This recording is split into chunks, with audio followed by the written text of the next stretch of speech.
3 ஆண்டுகளா வந்து உங்களோட துணையா இருந்தவர் வந்து ஓபிஎஸ் இன்றைக்கு வந்து திமுகவுடைய அமைச்சரை திமுக சபாநாயகர் திமுகவை சேர்ந்த அமைச்சரை சந்திச்சு வந்திருக்காரு. அவரை வந்து உங்களை நீங்க கைவிட்டீங்களா இல்ல கை கொடுத்து கூட்டு வர போறீங்களா? நல்லா தெரியும் உங்களுக்கு. தயவுசெய்து நான் நீங்க தான் தேனிக்காரங்க, மனசு விட்டு சொல்றேன்.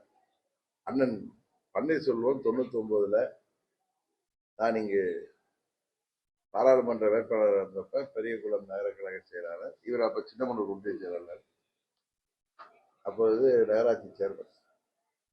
அம்மா அவர்களுக்கு எவ்வளவு உயர்வை எல்லாம் கொடுத்தார்கள். கடந்த 25 ஆண்டுகளாக அவர் எவ்வளவோ உயர்வுகளை பெற்றார். 2 முறை அம்மா அவர்களாலும் 3வது முறை எங்களாலும் முதல்வராக இருந்தவர். அதற்கு பின்பு அண்ணன் பழனிசாமியோடு சேர்ந்து அவர் ஆட்சியில் பகிர்ந்தார் துணை முதல்வராக. அவர் உங்களோடு ஆட்சி அதிகாரம் எல்லாம் போன பிறகுதான் அம்மா மக்கள் முன்னேற்றங்கள் நாங்கள் நட்பு கரம் நீட்டினோம். அவர் நல்ல முடிவு எடுக்க வேண்டும். அவர் அம்மாவின் தொண்டர். அம்மா அவர்கள் அந்த அதிமுக ஆட்சியில 3 முறை முதல்வர் பதவி வகிக்கக்கூடிய வாய்ப்பை பெற்றவர். அவர் சரியான முடிவு எடுத்து வருவார் என்ற நம்பிக்கை எனக்கு இருக்கு. ஏன்னா அவருடைய உயர்வுல எனக்கும் ஒரு சிறு பங்கு இருக்கும் என்று உங்களுக்கு தெரியும். அவருக்கு ஆதரவானவன்னா 2000 ஏப்ரல்ல திரு சையதுகான் அவர்கள் தமிழ்நாடு முழுவதும் அம்மா அவர்கள் மாவட்ட செயலாளரை மாற்றிய பொழுது நான் தேனியில அவரே இருக்கட்டும் சொன்ன பெரிய தேனி மாவட்டத்தில். அப்ப இல்லப்பா எல்லா ஊர்லயும் மாத்திட்டேன், சையதுகானையும் மாத்தணும், அவருக்கு வேற எதுவும் செய்வோம்னு சொல்லிட்டு அப்ப மாவட்ட செயலர் யாரை போடணும்னு கேட்டப்ப அன்றைக்கு நான் இது வந்து நான் பெருமைக்கு சொல்லுவேன். நடந்து உங்க எல்லாரும் தெரியுதுல, வேற ஊர்ல சொன்னா கூட இங்க உள்ள அத்தனை பேர்களும் அப்ப வந்து நீங்க வேணா வயதுல சிறுவர்களா இருக்கலாம். முத்துசாமி சாத்தியாக என்னோட இருக்கிறாரு, அங்க செல்லமுத்து இருக்காரு. சையதுகான மனசாட்சியை பார்த்து பார்த்தா தெரியும். அன்றைக்கு ஏப்ரல் மாதம் அம்மாவிடம் இவர் வந்து இன்னொரு இளைஞரை போடலான்னாங்க. இல்லைம்மா நாங்கள்லாம் இளைஞர்கள், சீசன் மேன் போடுங்கன்னு சொல்லுவோம்.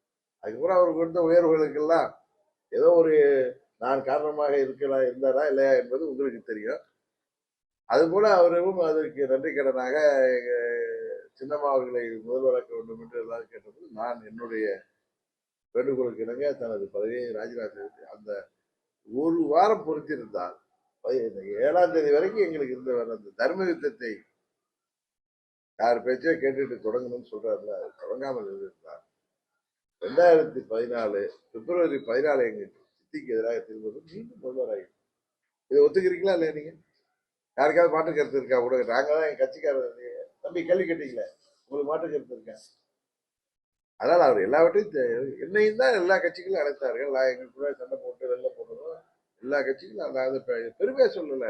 ஏன்னா நான் வந்து இன்னொரு கட்சியாக சென்று விட்டால் ஆபத்து என்று. ஏன்னா 21ல நான் தனியார் இருந்தப்ப தனியார் இருக்கட்டும் சரி என்று நாங்கள் வெற்றி பெறுவதற்கு சரியாக இருக்கும் என்று நினைத்தவர்கள்.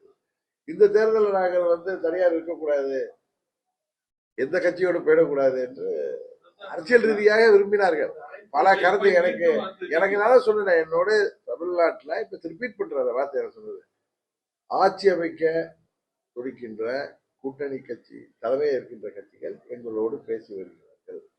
நாங்கள் அதை இப்பொழுது கூட்டணி முடிவுக்கு வந்த பிறகுதான் சொல்றேன். கூட்டணிக்கு தலைமை தாங்குகிற கட்சிகள் எங்களோடு இல்ல, தலைமை கூட்டணியை அமைக்க விரும்புகின்ற கட்சிகள் எல்லாம் என்னோட பேச விரும்பினார், எங்களோடு பேசுகிறார்கள். ஆனா நான் வந்து உரிய முடிவு எடுத்த பிறகு நான் உங்கள்கிட்ட சொல்றேன். நான் உரிய முடிவு எடுத்துட்டேன். என்டிஏ கூட்டணி நான் வெளியில் வந்த பிறகும் தேசிய ஜனநாயக கூட்டணி தலைமை தாங்குகின்ற பாரதிய ஜனதா கட்சியை சேர்ந்த முக்கியமான தலைவர்கள், அப்பொழுது தமிழ்நாடு தலைவராக இருந்த நண்பர் அண்ணாமலை தொடர்ந்து என்னிடம் பேசிக் கொண்டிருப்பார். அதை கூட சில பேர் தவறாக ஊடகங்கள்ல அவர் தூண்டிதான் நான் வெளில போயிட்டேன். இல்லை கிடையாது, நானாக யோசித்து முடிவு எடுப்பேன். நான் யாரை சொல்லி கேட்டு நான் போய் யுத்தம் நடத்துறவனோ யாரை சொல்லி செய்யறவன் கிடையாது. அம்மாவோட அருகில் இருந்து அம்மாவால் வார்க்கப்பட்டவன். அதனால நான் யோசித்து தான் முடிவு எடுப்பேன். இப்பயும் நான் எடுத்த முடிவு 6 முறை சிந்தித்து 3 மாதமா என்ன முடிவுனாங்க. நான் அப்ப உங்கள்கிட்ட நான் சொன்னேன் கிளியரா, நீங்க எல்லா தொலைக்காட்சியிலையும் அதை நீங்க ரீப்ளே பண்ணி பாருங்க. நீங்க இதை ஒட்டி சொல்றீங்க அதிமுகவை அண்ணன் பழனிசாமி அப்படியெல்லாம் பேசுனீங்களே, இப்படியெல்லாம் பேசுனீங்களே. ஆமாங்க பேசணும். கோபதாபத்தில் நாங்கள் சண்டையிட்டோம், இதெல்லாம் ஒன்னாயிட்டோம். அண்ணன் தம்பி வீட்டு சண்டை வரலையா, பங்காளிக்குள்ளார சண்டை வரலையா, மாமன் பச்சவங்குள்ளார சண்டை வரலையா, இன்னைக்கு எங்க குடும்பத்திலே நடந்ததை உதாரணம், அது கூட சொத்துக்காகவோ எதுக்காக நடக்கிற சண்டை, பிரஸ்டிஜிக்காக நடந்த சண்டை எல்லாம் 88 ஆரம்பிச்ச சண்டை 92 என் கல்யாணத்தோட முடிஞ்சு போச்சு. எல்லாரும் தெரியும் கட்சி உள்ளவங்களுக்குலாம். என் கல்யாணத்துல சொந்தக்காரங்க எல்லாம் ஒன்னான. அது மாதிரி எல்லா குடும்பத்திலும் இருக்கும். அது பணக்காரங்களா இருக்கணும் ஏழையா இருக்கணுங்கிற அவசியம் இல்லை, எல்லா குடும்பத்திலும். அது போல எங்க இது ஒரு அதிமுகங்கிற ஒரு குடும்பம், அம்மாவுடைய பிள்ளைகள்னாங்க எங்களுக்குள்ள சண்டை. ஊரறிந்த உண்மைதானே, நாங்க ஒன்றும் மறைக்கல. அது சண்டையெல்லாம் விட்டுட்டு இணைஞ்சிட்டான். இன்னைக்கு அப்படி பேசுனீங்களே, இன்னைக்கு இப்படி பேசுனீங்களே, நீங்க பேசுறதெல்லாம் ஊடகங்கள்ல இப்ப சோசியல் மீடியால வருது, போடுங்க. அதனால என்ன தப்பு இருக்கு? நாங்க தான் சொல்றோமே, நாங்க சண்டை போட்ட உண்மைதான். நாங்க இல்லைன்னு சொன்னாதானே போய் இப்போ எல்லா மனமாச்சரியங்களையும் மறந்து விட்டு நாங்கள் அண்ணன் தம்பிகளாக மீண்டும் இணைந்திருக்கிறோம். அன்றைக்கு 9 ஆண்டுகள் கழித்து எனது நண்பர்களை எல்லாம் அங்க சந்தித்த பொழுது எனக்கு மிகவும் மகிழ்ச்சியா இருந்து சொன்னேன். இன்னைக்கு டேவிட் வந்திருந்தாரு எங்களோட மேடைக்கு. அண்ணன் சண்முகவேலு, அண்ணன் வீரபாண்டி செல்வம், அண்ணன் ரங்கசாமி, சகோதரி வளர்மதி தேவராஜ் அங்க வந்து மேடையில பேசினார். நமக்கு 7 பேர் இருந்தது. அதில் ஒருத்தர் வந்து அவருக்கு தனக்கு சீட்டு கிடைக்காதுன்னு என் நண்பர் ஒருத்தர் அவசரப்பட்டு ஓடி போயிட்டாரு. வந்து அவரு வந்து அவசரப்பட்டு முடிவெடுத்திருக்காரு. அதான் என்னோட நண்பர் தான். இவர் எனக்கு 99 நண்பர். அவர் கூட 2007 தான் நண்பர். இவர் நான் வந்து இங்க வந்தப்ப சின்ன மன்னன் ஒன்றியச்சாளர் இன்னும் என்னோட தான் இருக்காரு. இவர் ஒன்றும் எனக்கு சொந்தக்காரர் இல்லை. நாங்களாம் அதிமுகங்கிற அம்மாவுடைய தொண்டருங்கிறத நீங்க சொல்ற சொந்தம் கிடையாதுங்கிற, நாங்க அம்மாவுடைய தொண்டருங்கிற சொந்தம். ஜாதி மதத்துக்கு அப்பாற்பட்ட கட்சி எங்க கட்சி.